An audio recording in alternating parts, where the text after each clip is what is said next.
Imagine a place where time slows down and tradition flows with nature's breathtaking beauty.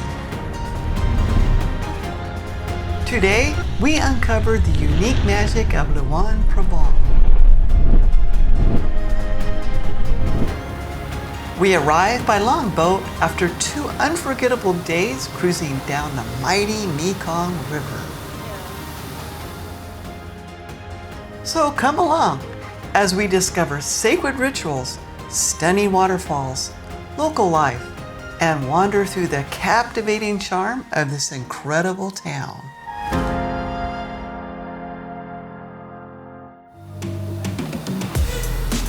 Luang Prabang is a small town, and it's tucked where the Mekong and the Mekong rivers meet.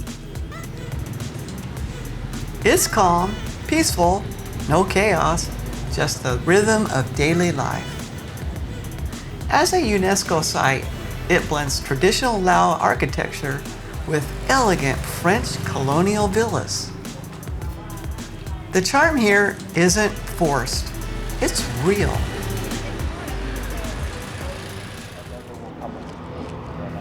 This is easily one of the most fascinating experiences we've had in all our travels.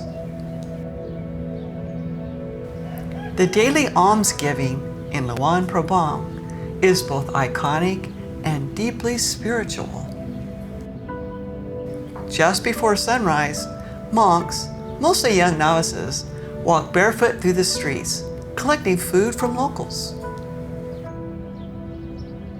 They don't work or farm, they depend entirely on the kindness of the community. In return, they offer blessings. It's not staged, it's real. Watching it is moving, but participating in it, unforgettable. Offering food with my own hands creates a deep connection. Seeing these young monks in silent lines, head bowed, I couldn't help but wonder about each boy's story. Their faces stick with me long after the sun rises. We're venturing 30 kilometers out of town to Kuang Si Waterfall. It's one of Laos's most stunning natural spots.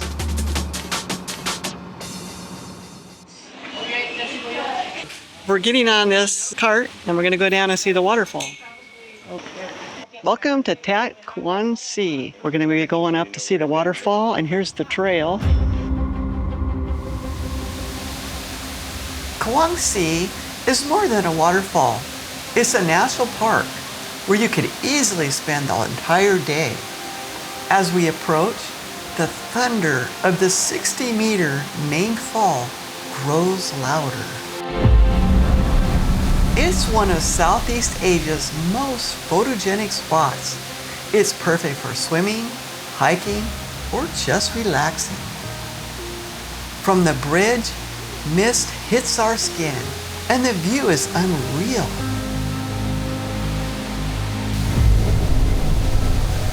The water's milky turquoise is from the minerals in the limestone. Fish swim below as the water flows through limestone basins and smaller falls. There are ropes to swing from, rocks to lounge on, and shaded spots to cool off. Locals and travelers mix here, some in the water, others soaking in the peaceful jungle vibe.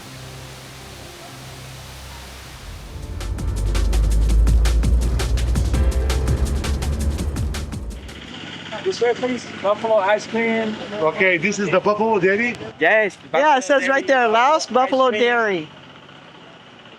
We're having buffalo ice cream made out of buffalo milk, obviously. They have a buffalo dairy here in Laos. And you can do all kinds of stuff. You can do a tour, you can feed them, you can even wash them, and you can milk them. But right now, we all stopped off to have the ice cream. And I have lemongrass. It's very good, but It's kind of lean. It's not like there's not a lot, it's not very creamy. They make mozzarella cheese, feta cheese, yogurt, all kinds of dairy products from the buffalo milk. Interesting. We're on our third G Adventures tour. Small group travel lets us see and experience way more than solo.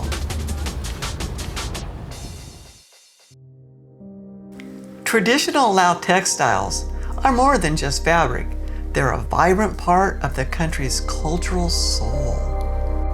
Intricate, hand-woven, and rich with meaning, this craft has been passed down for generations, telling stories through color, pattern, and tradition. It's still done by hand, often right beneath family homes. Yes, this is the seal.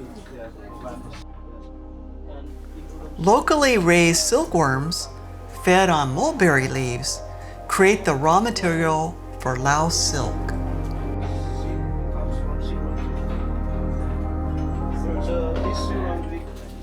After boiling the cocoons, silk threads are carefully extracted. Laos silk has a textured feel. It's different from factory-made versions.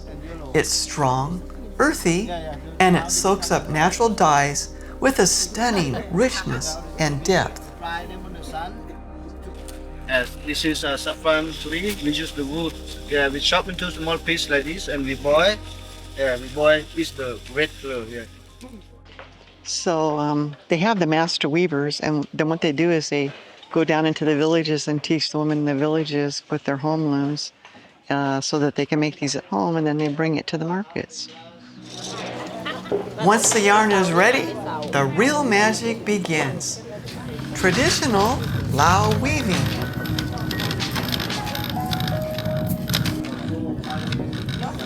Most of the women use a wooden loom, and it's passed down through generations. The patterns are rich with meaning: spirits, animals, rice fields, and even folk tales. Every extra thread is placed by hand, creating intricate designs. It's slow work. Some pieces take weeks, even months. But this isn't just crafting. It's storytelling, culture, and history woven together. In a world rushing forward with machines, Lao weaving moves at its own pace, deliberate, patient, and deeply human. That's what makes it special. It's not just fabric, it's a living tradition, kept alive by the hands of those who still care. This is all silk.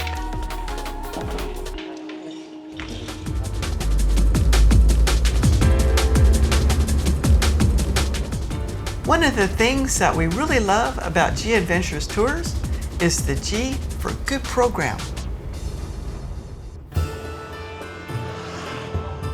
They partner with local villages, so our travel dollars go directly to the real people, not big companies. It creates a genuine exchange. We get to experience authentic local life, and they benefit from sustainable support. It's travel that feels good and actually does good at the same time.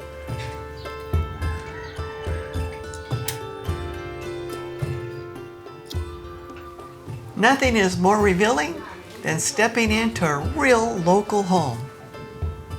Seeing how people truly live, it tells us more than any museum ever could. During our visit, the village elder gave us a blessing, and then each family member tied a white string around our wrists. In Lao culture, the white string represents protection, good luck, and the binding of good spirits to the body.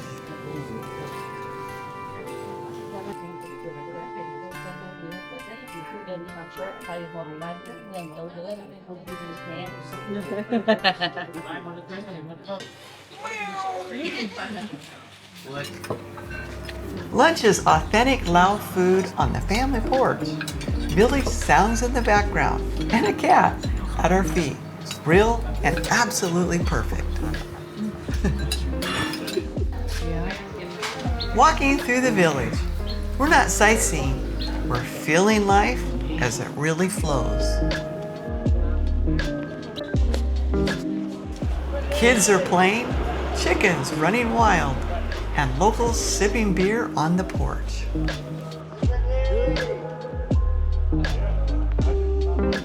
A weaving loom hums in front of a house, and the grocery store that serves the neighborhood. This is Lao life, unscripted and alive.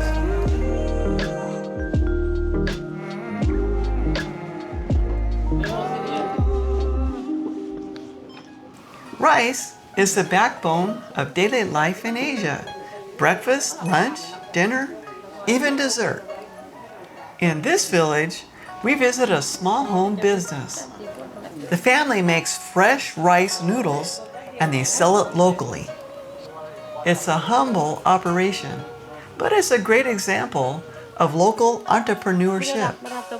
They start out by grinding rice into flour, and then they mix it into a paste. The paste goes into a tin can, holes punched in the bottom, then it's pressed through into a pot of boiling water. Like 2 minutes and it's done. Instantly, the paste turns into long noodles.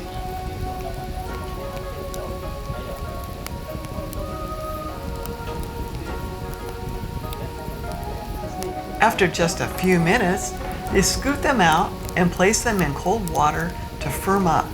That's it, an ancient process, still alive today. I'm completely surprised how simple and hands-on this is.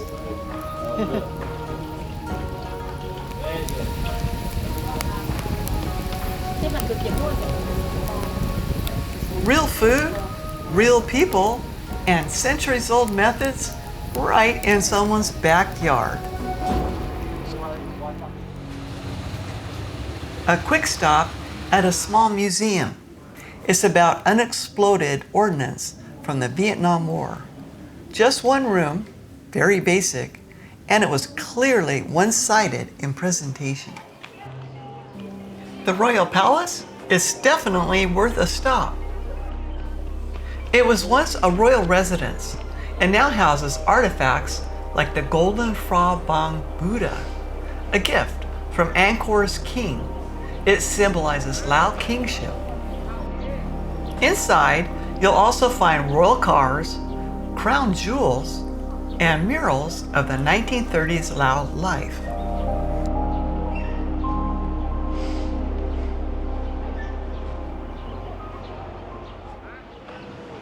While walking, we spotted a place selling Obama coconuts. And this particular restaurant's famous because President Obama from the United States came here.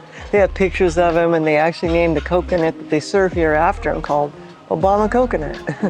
So we decided to have a cappuccino and a coffee, take a break, and then we're going to continue walking down through this town right here, this part of the city. Looks really interesting. But some amazing views here, and this particular spot you can do dinner cruises. You can take cruises here over to the cave that we were at. And they also have that ferry, vehicle ferry, and they also have walk-on ferries, like speedboats to take you across. There's no bridges here. Ferries and boats link Luang Prabang to nearby villages. Luang Prabang is one of those towns that instantly wins you over. We're only here for 2 days, but honestly, I wouldn't mind staying a week. Boutique hotels, charming old French architecture, cozy cafes, and restaurants are everywhere. Tuk-tuks, they're the way to get around.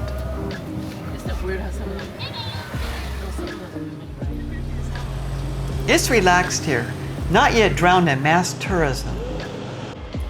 There's a new high-speed train rail from China, and it started bringing in more visitors. but for now, it feels just right. Peaceful, beautiful, and incredibly easy to love.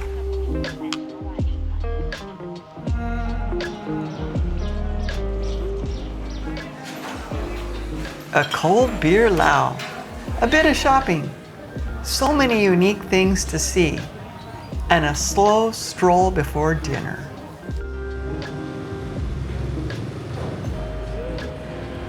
Evenings here are hassle-free, relaxed, and full of that easygoing charm we love.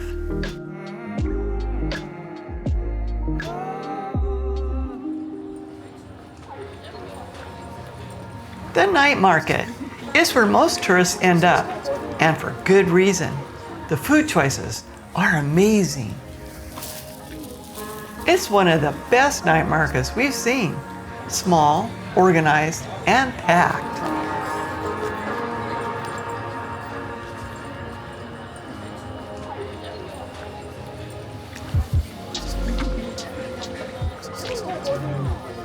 After dinner and a cold beer Lao, it's fun to wander through. You'll find everything here, from Chinese knockoffs to beautiful local crafts.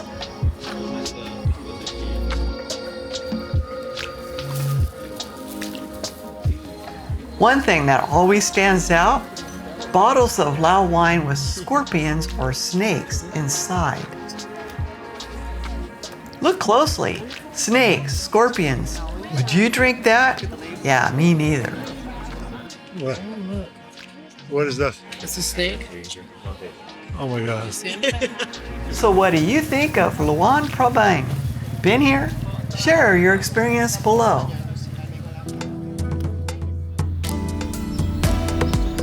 In our next video, we'll take you to Van Vien and Vientiane. So don't miss it. We've got stunning views, wild adventures, and plenty of stories coming your way. See you in our next episode.